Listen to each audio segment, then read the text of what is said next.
Hello dear aspirants, मैं Bijon Baroi. Welcome to my YouTube channel.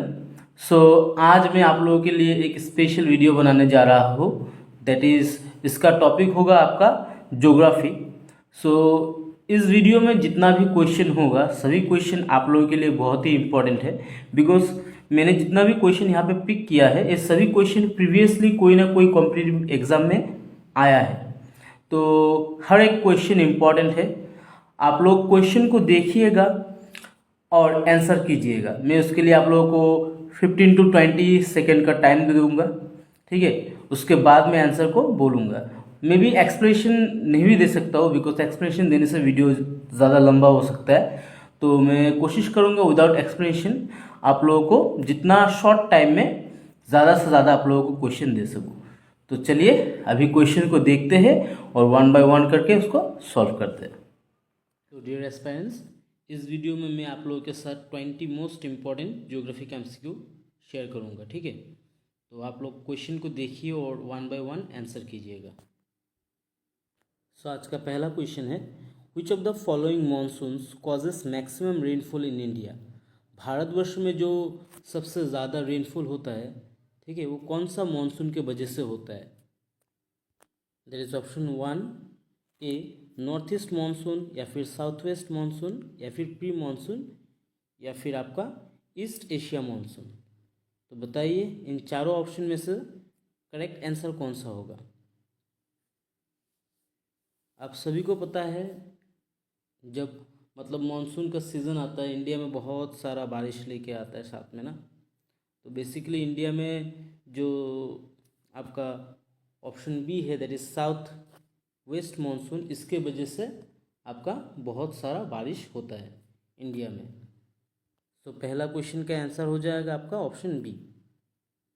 यानी monsoon basically आपका जून में स्टार्ट होता है, तो जून टू मिड सितंबर तक चलता रहता है। इसका जो ड्यूरेशन होता है, पीरियड होता है।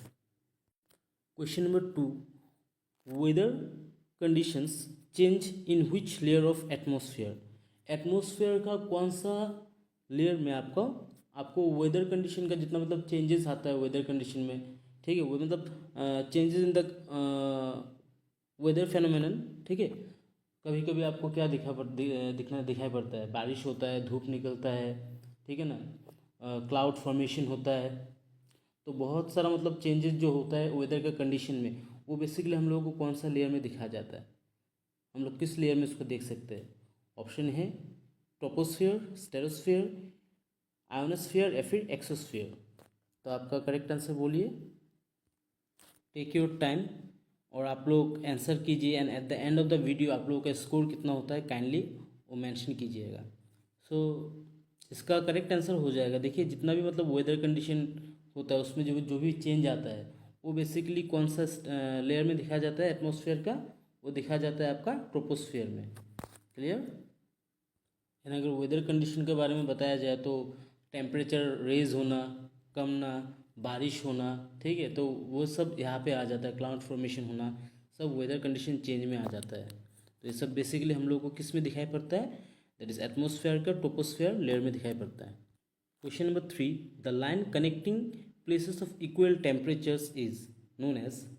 तो इसमें से कौन सा होगा, आइसोबर, आइसोथर्म, या फिर आइसोहाइड, या फिर आइसोटोप।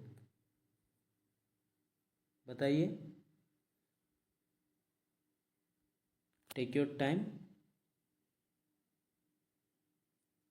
सो देखिए बेसिकली ये जो टर्म है इसको हम लोग मतलब मैप में देखते हैं, ठीक है। मैप में देखते हैं और मतलब जो मतलब सेम सेम टेम्परेचर का मतलब कोई भी अगर जगह होता है उन लाइन को उन दोनों जगह को कनेक्ट करता है, ठीक है। तो इसको बेसिकली क्या कहते हैं, आइसोथर्म कहते हैं। हमारा मैप में सेम टेम्परेचर के जगहों को कनेक्ट करने के लिए जो लाइन ड्रॉ किया जाता है उसी को हम लोग क्या कहते हैं, आइसोथर्म कहते हैं। क्लियर। यानी इक्वल टेम्परेचर का अगर डिफरेंट डिफरेंट पॉइंट्स हैं उन लोगों को अगर हम लोग किसी रेखा के माध्यम से जो कनेक्ट करते हैं उसी रेखा को क्या कहते हैं, आइसोथर्म कहते हैं। Which is the second highest mountain in the world. Mountain peak होगा एक्चुअली, यहाँ पे आप लोग ठीक कर लीजिएगा, mountain peak in the world. तो सेकेंड हाइस्ट माउंटेन पीक कौन सा है, ऑप्शन ए माउंट एवरेस्ट, कांचनजंगा, या फिर K2, या फिर धौलागिरी। बताइए इन चारों ऑप्शन में से सटीक उत्तर कौन सा होगा। देखिए माउंट एवरेस्ट तो नहीं हो सकता है, because it is the world's highest mountain peak. तो माउंट एवरेस्ट को छोड़ के इन तीनों ऑप्शन में से कौन सा होगा, BCD में से। सो कांचनजंगा जो है वो इंडिया का हाईएस्ट माउंटेन पॉइंट है, माउंटेन पीक है बोल सकते हो। तो कांचनजंगा भी नहीं होगा और धौलागिरी भी नहीं होगा। इसका करेक्ट आंसर हो जाएगा option C, that is K2, जिसको माउंट गॉडविन वास्टन के नाम से भी जाना जाता है। So this is the world second highest mountain peak, या फिर माउंटेन इन द वर्ल्ड बोल सकते हो। So correct answer will be that is K2, mount Godwin Austen. ये basically north western Karakoram range जो है वहाँ पे पड़ता है। और आप लोग बता सकते, ये पाकिस्तान का जो गिलगिट है, ठीक है, कश्मीर का कुछ भाग पाकिस्तान में भी है, आप सभी को पता है। सो पाकिस्तान का जो गिलगिट है, ठीक है, गिलगिट के पास ये है। Question number 5, a narrow strip of land joining two land masses is known as. मतलब एक ऐसा मिट्टी का भूमि, आप बोल सकते हो रास्ता, जो क्या कर सकता है, दो लैंड मास को कनेक्ट करता है। ठीक है, लैंड मास को कनेक्ट करता है तो कौन सा होगा, स्ट्रेट होगा, इस्थमास होगा, या फिर आइलैंड, या फिर बे। तो सिंपली देखिए, एक होता है वाटर बॉडी को कनेक्ट करता है, ठीक है, और एक होता है लैंड मासेस को कनेक्ट करता है। वाटर बॉडी को जो कनेक्ट करता है उसको क्या कहते हैं, अगर दो वाटर बॉडी को कनेक्ट किया जाए थ्रू अ चैनल, उसको कहते हैं स्ट्रेट। लेकिन यहाँ पे लैंडमास के बारे में कहा गया है, तो स्ट्रेट तो नहीं होगा, ऑप्शन 1 तो आंसर नहीं होगा इसका। तो आंसर कौन सा होगा, इसका आंसर हो जाएगा इस्थमास, दैट इज ऑप्शन बी। तो ये क्या करता है, दो लैंडमास को कनेक्ट करता है। ठीक है, आई होप समझ में आ गया। अगर वाटर बॉडी को कनेक्ट किया करता है तो उसको कहते हैं स्ट्रेट। सपोज पकड़ लीजिए, जैसे जैसे कि इंडिया और इंडिया का इंडियन ओशन पकड़ लीजिए, और अटलांटिक ओशन को अगर मतलब कोई थोड़ा मतलब छोटा मोटा पानी का रास्ता अगर कनेक्ट करता है तो उसको कहते हैं स्ट्रेट। और अगर अगर मैं अभी कहूँ कि रशिया और इंडिया, ठीक है, इसको अगर कोई लैंड मास कनेक्ट करता है, छोटा सा लैंड मास, ठीक है, तो उसको क्या कहेंगे हम लोग, इस्थमास कहेंगे। मतलब बाय वाटर होगा तो स्ट्रेट हो जाएगा, अगर बाय लैंड होगा तो हो जाएगा isthmus. World's longest mountain ranges are found इन।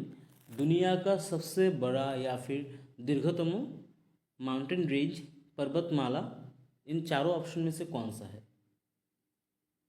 सबसे लंबा पर्वतमाला कौन सा होगा इन चारों ऑप्शन में से, हिमालय, या फिर रॉकी, या फिर एल्प्स, या फिर एंडीज।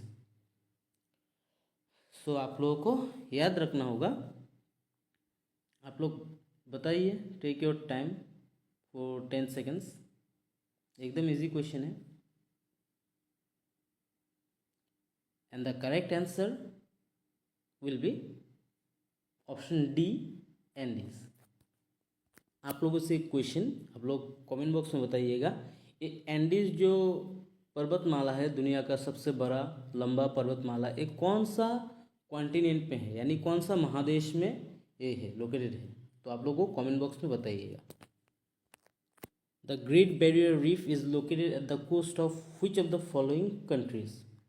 देखिए क्वेश्चन बनाने में, रिसर्च करने में बहुत टाइम लग जाता है, because I have to do all the works by myself. मुझे ही सब कुछ करना पड़ता है इंडिविजुअली, तो एक वीडियो अपलोड करने में बहुत टाइम लग जाता है आप लोगों के लिए, तो उसके लिए माफ़ कीजिएगा, बिकॉज मुझे सभी खुद ही करना पड़ता है। क्वेश्चन सर्च कीजिए, क्वेश्चन को बनाइए, इम्पोर्टेंट कौन सा है, देन उसके ऊपर रिसर्च कीजिए। रिसर्च करने के बाद आप लोगों को सटीक से सटीक उत्तर देने का कोशिश करना है, तो इट टेक्स टाइम।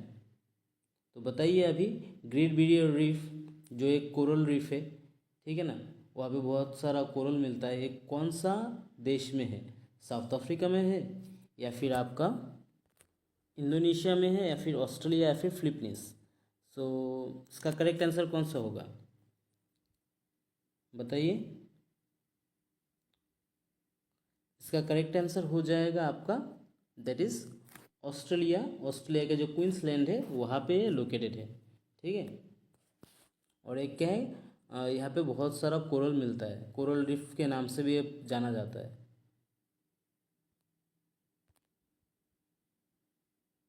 ये सभी क्वेश्चन इंपॉर्टेंट है, आप लोग अच्छे से नोट डाउन कर लीजिएगा।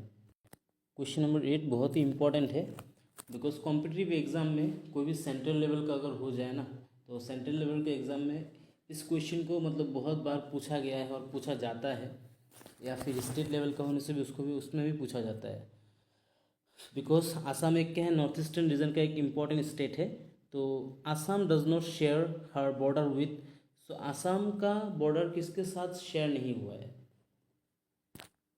मिजोरम, त्रिपुरा, सिक्किम, वेस्ट बंगाल। देखिए मिजोरम के साथ आसाम का बॉर्डर शेयर होता है, त्रिपुरा के साथ भी शेयर होता है, वेस्ट बंगाल के साथ भी शेयर होता है, सिर्फ सिक्किम के साथ क्या नहीं होता है, शेयर नहीं होता है। तो इसका करेक्ट आंसर हो जाएगा ऑप्शन सी। एंड सिक्किम का कैपिटल कौन सा है? Gangtok. Question number 9, which of the following capital city of northeastern region is proposed to be connected with Bangladesh by rail route as part of the Act East policy? तो ये भी Indian geography का एक question है, important question है। तो इन चारों state में से कौन सा स्टेट का कैपिटल सिटी को आपका मतलब बांग्लादेश के साथ कनेक्ट करने का बात हो रहा है बाय रेल रूट? तो इसका आंसर कौन सा होगा बताइए? बांग्लादेश के साथ कनेक्ट किया जाएगा इसका कैपिटल सिटी को बाय रेल रूट, और इसका ऑप्शन हो जाएगा, सटीक उत्तर हो जाएगा that is option A, Agartala, जो कि त्रिपुरा में है। सो त्रिपुरा का कैपिटल है अगरतला।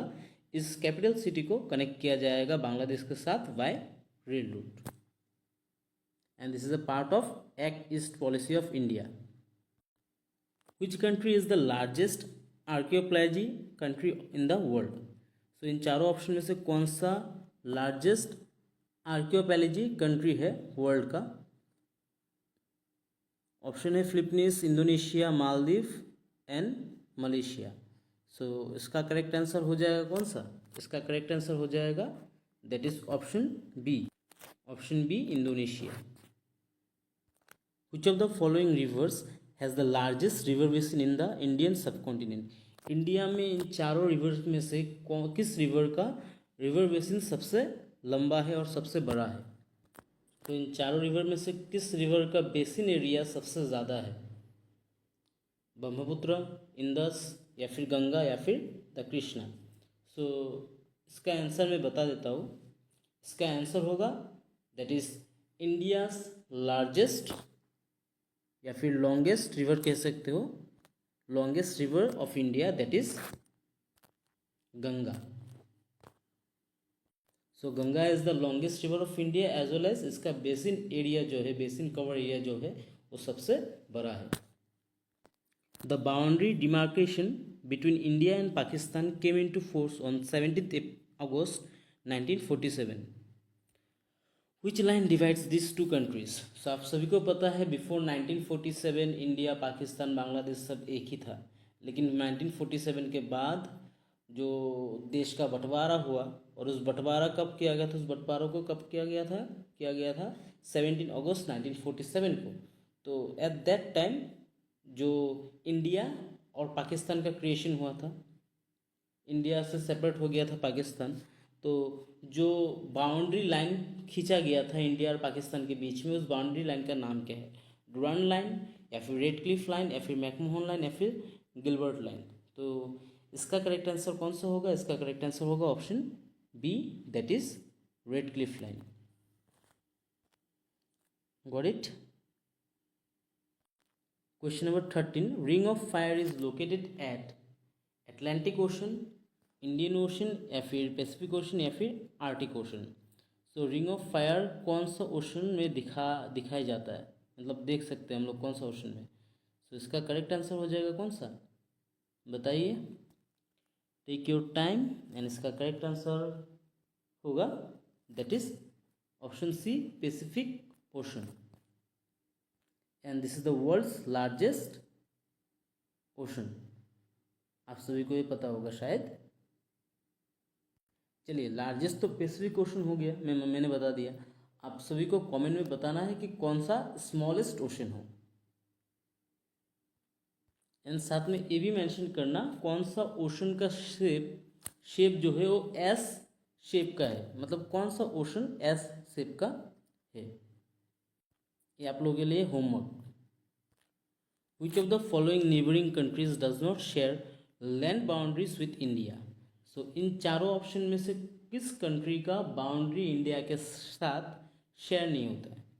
भूटान, म्यांमार, या फिर नेपाल, या फिर मालदीव्स। देखिए, भूटान के साथ हमारा बाउंड्री शेयर होता है, म्यांमार के साथ भी हमारा बाउंड्री शेयर होता है, एंड ऑल्सो नेपाल के साथ भी हम लोगों का बाउंड्री शेयर होता है, लैंड बाउंड्री। लेकिन मालदीव्स के साथ हम लोगों का, इंडिया का कोई भी लैंड बाउंड्री शेयर नहीं होता है। तो इसके वजह से इसका करेक्ट आंसर हो जाएगा ऑप्शन डी, मालदीव्स। और एक क्वेश्चन बहुत ही इंपॉर्टेंट है, बिकॉज रिसेंटली इंडिया के साथ इन लोगों का कुछ प्रॉब्लम चल रहा है मालदीव्स का। तो इस क्वेश्चन को आप लोग हाईलाइट कर लीजिए, स्टार मार्क दे दीजिए, because this question is very important for upcoming exams. Which mountain range separates Asia from Europe. Asia को यूरोप से सेपरेट करने वाला पर्वतमाला या फिर माउंटेन रेंज कौन सा है? इन चारों ऑप्शन में से एंडीज, हिमालयाज, ऑप्शन सी, या फिर उराल। कॉसियस को, उराल, हिमालयाज, या फिर एंडीज, चारों ऑप्शन में से कौन सा होगा सही उत्तर? इन चारों में से करेक्ट आंसर है, मैं बता देता हूँ, क्लास 10 का जो बुक है सेवा का, ठीक है, 10 बोर्ड का बुक है, उसमें क्वेश्चन है, तो वहाँ से मैंने क्वेश्चन को पिक किया है। और एक क्वेश्चन ऑलरेडी आ भी चुका है बहुत सारा कॉम्पिटिटिव एग्जाम में। तो इसका करेक्ट आंसर हो जाएगा ऑप्शन डी, उड़ाल। ठीक है, मैं आप लोगों को कंप्लीट एक्सप्लेनेशन नहीं दे रहा हूँ, बिकॉज एक्सप्लेनेशन अगर करने बैठूंगा तो बहुत लंबा हो जाएगा वीडियो। 20 क्वेश्चन करने के चक्कर में आप लोगों को 40 मिनट्स लग जाएगा। तो आप लोगों का टाइम बचाने के लिए मैं एक्सप्लेनेशन को स्किप कर रहा हूँ, डायरेक्ट आंसर आप लोगों को दे रहा हूँ। अगर आप लोगों को एक्सप्लेनेशन चाहिए तो आप लोग कमेंट बॉक्स में मेंशन कर सकते हो। Question number 16, El Nino basically क्या होता है? A warm current ocean, a warm ocean current, या फिर सी स्टॉर्म, या फिर ट्रॉपिकल डिस्टर्बेंस, या फिर रिवर्सल ऑफ विंड। तो बेसिकली एल नीनो क्या होता है? एक वार्म ओशन करंट होता है। तो इसका करेक्ट आंसर बन जाएगा कौन सा? Option A. Question number 17, according to the most authentic geographical studies, when did life begin in the earth. तो हमारे पृथ्वी में कब से जीवन का शुरू हुआ था, उसका आंसर आप लोगों को बताना है। Option A 4.2 million years ago, option B 4.6 million years ago, या फिर option C 3.8 million years ago, या फिर ऑप्शन डी 3.8 बिलियन ईयर्स एगो।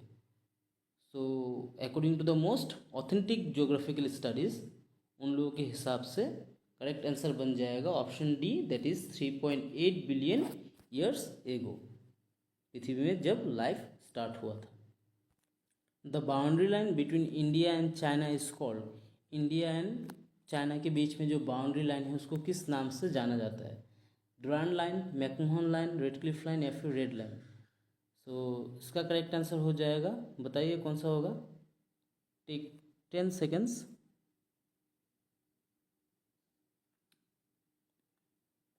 रेडक्लिफ लाइन तो नहीं हो सकता है, बिकॉज मैंने इसका आंसर प्रीवियस क्वेश्चन में जो था उसमें बता दिया था। इंडिया एंड पाकिस्तान के बीच में जो लाइन है उसको कहा जाता है रेडक्लिफ लाइन। तो इसका आंसर तो ये नहीं होगा, तो सी कैंसिल हो जाएगा। आंसर हो जाएगा option B, that is McMahon Line. ठीक है, MC मोहन लाइन। एंड अगर आप लोगों को पता है तो बताइएगा कि डुरांड लाइन किस देश के, मतलब कौन सा दोनों देश का बीच का जो बॉर्डर है उसका नाम है, बाउंड्री का नाम है डुरांड लाइन, ये बताना है आपको।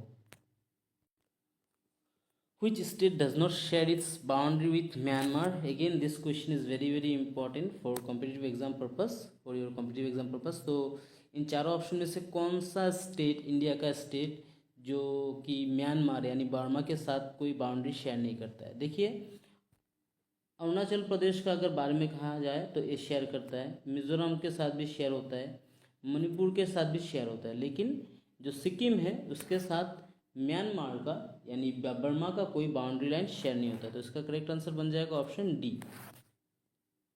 आई होप समझ में आ गया। सो आज का last but not the least, the Suez Canal connects, जो स्विच कैनल है ये किसको कनेक्ट करता है इन चारों ऑप्शन में से? बताइए सोच समझ के। Red sea with the Mediterranean sea, या फिर red sea with black sea, या फिर red sea with the Caspian sea, या फिर red sea with the Baltic sea. Baltic sea, इन चारों में से करेक्ट आंसर होगा जो स्विच कैनल है वो बेसिकली किसको कनेक्ट करता है? आपका रेड सी को विद द मेडिटेरेनियन सी। तो इसका करेक्ट आंसर बन जाएगा that is option 1। I hope समझ में आ गया। एंड इस सभी क्वेश्चन आप लोगों को अच्छा लगा होगा। अगर अच्छा लगा है तो आप लोग kindly like share subscribe and comment कर दीजिएगा। सो आज के लिए वीडियो को ही ख़त्म करते हैं। और भी अगर आप लोगों को ज्योग्राफी का वीडियो चाहिए, do comment in the comment box. कोई भी टॉपिक के ऊपर अगर आप लोगों को वीडियो चाहिए आप लोग मेंशन कर सकते हो। I will try my best to bring new videos for you guys, ठीक है। So guys, thanks for watching, keep learning and keep growing. धन्यवाद।